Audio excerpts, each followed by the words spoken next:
Hi there, and welcome to another video in the Mixed Auto Feeling series, a series where I basically share my mixed thoughts about certain vehicles.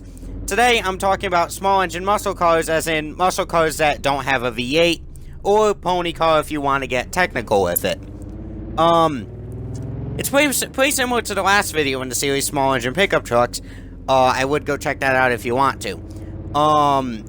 We'll be going over 4 US muscle cars as example that a lot of people know about, or at least here in the US. I'm not sure about like overseas or anything, but basically the 4 ones that usually come to mind, and that are still around to this day.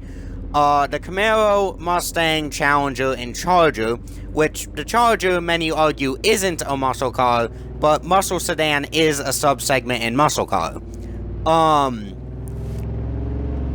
Keep in mind though, I would always prefer the V8 in these cars. But we're just seeing if I think the smaller engine still fits, even though it would definitely not be something I would consider, and I would definitely not want them to get rid of the V8.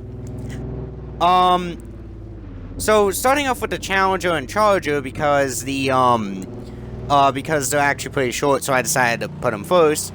Well, for the Challenger, I'm just gonna cut it short. V6 bad, V8 good. We good? Okay, good. And for the Charger, for classic Chargers, definitely a V8. However, for the 6th and 7th gen, which is the 4-door copmobile everyone knows, that I really don't mind the engine. Like, I really don't mind what engine it has. With the V6, it's like a pretty good sedan, and then you drop the V8 in it, and it's an even better sedan. It's, like, I like the V6 in it. Now, I would definitely get it with the V8 if I were to get one, but with the V6, it's still a pretty good sedan. Just turns it into a basic sedan. Okay, now on to the Camaro. When it comes to the Camaro, it really depends on the generation. First, second, and third gen, I don't like the 6-cylinder being in them. And I definitely do not like the 90 horsepower 4-cylinder being in the 3rd gen. 4th gen is kind of fine with the V6, but in my opinion, it's only good if it's the V6 if it has a manual. The 5th gen is another where I'm not too favorable to the V6. But then the 6th gen is, but then with the 6th gen, I don't exactly find the V6 too bad anymore, paired with a manual, of course. Yes, I know that the automatic's faster before some triggered automatic owner goes ahead and tries to, like, flip out on me in the comments. But then they also returned the 4-cylinder with the 6th gen, and that I really don't find fitting at all, even with a manual. Engine would work in probably a performance version of the Cruze, but not a Camaro. And now onto the Mustang, which is probably the longest one here, and this is actually going a lot quicker than I thought it was going to be. For the Mustang, it really depends on the generation, like the Camaro. Every generation of Mustang, I've never actually liked any engine besides the V8, except for 2 generations. One is the SN95, or 4th gen, where I actually think the V6 is still good with a manual transmission, probably because of just the overall appearance of the car,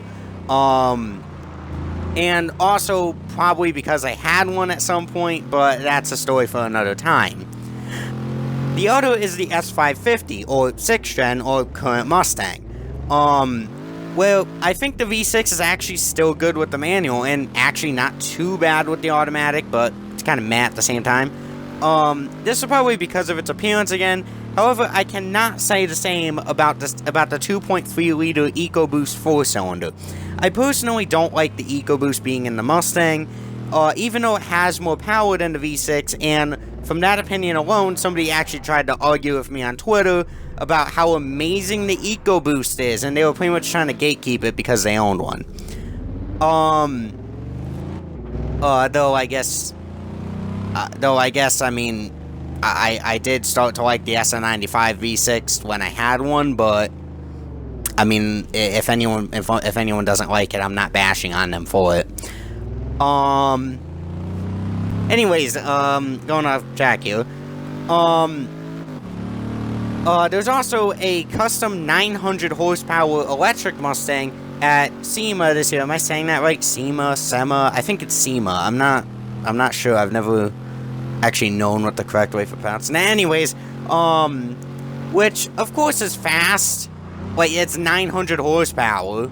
And also, they somehow connected it to a manual transmission. I'm really not sure how, and I don't know what the point is of banging gears if you can't even hear your engine. But even though it is fast, I actually like the EcoBoost over it because, in case you don't know, I hate silence. And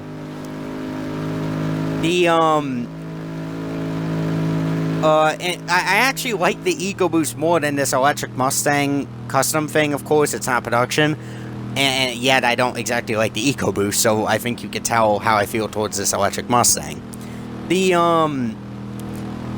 Now, of course, like I said, this is custom, so it won't be going into production, but what is said may be coming at some point is a 400 horsepower EcoBoost 4-cylinder hybrid, and just like the EcoBoost itself, I'm not too favorable towards that either. Now, probably even less favorable, actually, even though, again, it's more power. Now, I'll believe it when I see it. I don't believe any of these things that go around about the next generation of a car having a hybrid or an electric version, because every single upcoming car, there's always rumors that it's gonna have a hybrid version, it's gonna have an electric version. Like, it's going on right now with the Challenger and Charger. People are saying that it was going on when the coming up to the C8 reveal. People were like, there was like a rumor going around it was going to be an all-wheel drive hybrid with 1,000 horsepower, which just sounds, I mean, fast definitely, but it just sounds like obviously that's not going to go into production. Anyways, so I'll believe it when I see it. Every upcoming car, I said this already, but a lot of the rumored, like, hybrids or EV versions of cars that have never had a hybrid or electric version, a lot of them don't happen.